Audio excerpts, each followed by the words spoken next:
আসসালামু আলাইকুম। সকাল সকাল খামারের উদ্দেশ্যে চলে এসেছি। তো খামারের মধ্যে এসে প্রথমে আমরা আমাদের কবুতরের ঘরটা খুলে দেই। আর আমরা খামারের মধ্যে যখন এসেছি তখন আসার সময় কিছু গরম পানি নিয়ে এসেছি। তো আপনারা হয়তো সবাই জানেন আমরা গরম পানি দিয়ে কি করি। তো যাই হোক, পরবর্তীতে আমরা আমাদের কবুতরের ঘর খুলে দেওয়ার পরে আমরা আমাদের খামারের উদ্দেশ্যে চলে আসি। তো খামারের মধ্যে এসে প্রথমে আমরা আমাদের খামারের যেই সামনের তিরপাল যেগুলো আছে ওইগুলা উঠিয়ে ফেলি। তো তিরপালগুলো উঠানোর পরে খামারের দরজার সামনের যে টিন যেটা আছে ওইটা সরাই ফেলি। তো টিন সরানোর পরবর্তীতে আমাদের যেহেতু মুরগির পানির পাত্র যেগুলো আছে ওইগুলো আমরা বাহিরে রেখেছিলাম গতকালকে রাত্রে, তো যার জন্য আমরা খামারের দরজা না খুলে আমাদের পানির পাত্র যেগুলো আছে ওইগুলা নিয়ে পুকুরের উদ্দেশ্যে রওনা দিয়ে দেই। তো পুকুরে গিয়ে ওইগুলা ভালো করে সুন্দর করে পরিষ্কার করে পরবর্তীতে ওইগুলা নিয়ে আবার আমরা আমাদের খামারের উদ্দেশ্যে চলে আসি। তো এখানে আসার পরে আমরা আমাদের বালতির মধ্যে কিছু ঠান্ডা পানি নিয়ে পরবর্তীতে গরম পানি মিক্স করে মুরগির যে পানির পাত্র যেগুলো আছে ওগুলোর মধ্যে পানি ভরতেছিলাম। আর অন্যদিকে আমার ভাই আমাদের যে মুরগিগুলো আমরা পালন করতেছি তো ওই মুরগিগুলার ঘরটা খুলে দেয়। তো কারণ হচ্ছে আম্মা এসে মুরগিগুলোর খাবারের পাত্রের মধ্যে খাবার দিয়ে দেন। তো পরবর্তীতে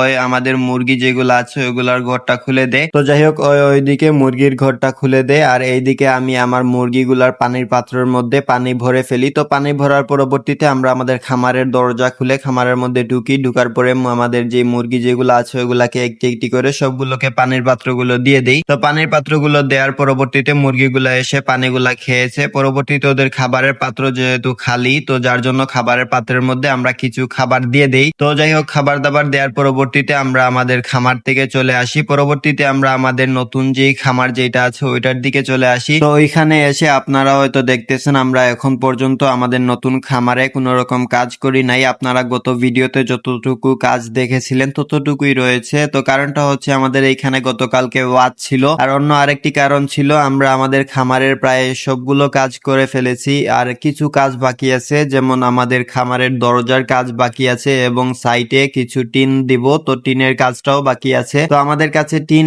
আছে, তবে টিন কাটার মতো কোনো রকম জিনিস ছিল না, তো যার জন্য আমরা টিনটাও কাটতে পারি নাই, তো যার জন্য আমাদের কাজটাও বন্ধ ছিল। তো যাই হোক, ইনশাআল্লাহ আমরা আবার 2-1 দিনের মধ্যে আমাদের খামারের কাজটা শুরু করে দিব। আর এইদিকে আমরা কিছু গাছ সমিলে পাঠিয়েছি, আব্বা গাছগুলা নিয়ে সমিলে গিয়েছেন। কারণটা হচ্ছে আমাদের যেই দরজার কাঠ যেগুলা লাগবে ওইগুলা আমাদের শর্ট হয়ে গিয়েছে, তো যার জন্য আব্বা ওই গাছগুলা নিয়ে সমিলে গিয়েছেন কাঠগুলা চিরিয়ে আনবেন। তো যাই হোক, পরবর্তীতে আমরা দুপুরের দিকে আমাদের যেই পুকুরে মাছ চাষ করেছিলাম ওই পুকুরের উদ্দেশ্যে চলে যাই। কারণটা হচ্ছে আমরা অনেকদিন যাবত আমাদের খামারের কাজের ব্যস্ততায় আমরা আমাদের পুকুরের দিকে যাই নাই। আব্বা এসে মাছগুলাকে কয়েকদিন পর পর খাবারগুলা দিতেছিলেন। তো যাই হোক, আজকে ভাবলাম আমরা আমাদের পুকুরের মধ্যে মাছগুলোকে খাবার দিব আর মাছগুলার সাইজটা দেখবো। তো যার জন্য আমরা পুকুরের উদ্দেশ্যে আসার সময় আমাদের সাথে করে একটি বড়শি এবং আমাদের যে ওয়েট মেশিন যেটা আছে ওইটা নিয়ে চলে আসি। তো ওইগুলা নিয়ে আসার কারণ হচ্ছে আমরা আমাদের পুকুর থেকে কিছু মাছ উঠাবো, তো ওইগুলা উঠিয়ে আমাদের ওয়েট মেশিনের মধ্যে ওয়েট করব। তো দেখবো আমাদের মাছগুলার কেমন গ্রোথ এসেছে বা কেমন ওয়েট এসেছে। তো যাই হোক, পরবর্তীতে আমরা আমাদের পুকুরের মধ্যে আসার পরে আমরা প্রথমে আমাদের বড়শির মধ্যে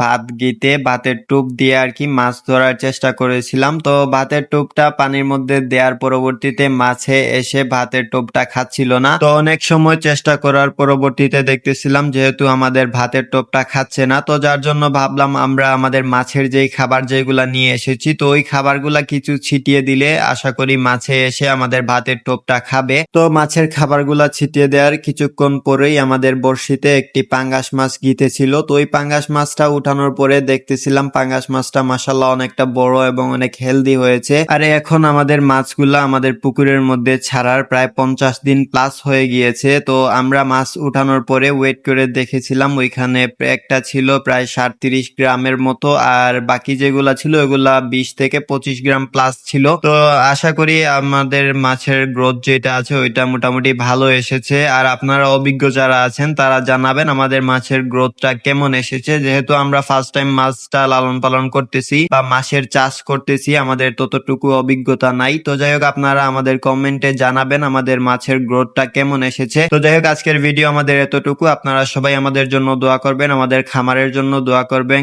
এবং আমাদের মাছের জন্য দোয়া করবেন। আল্লাহ তাআলা যেন আমাদের এই ব্যবসায় বারাকা দান করেন, আমাদের জন্য দোয়া করবেন। আসসালামু আলাইকুম ওয়া রাহমাতুল্লাহি ওয়া বারাকাতুহু।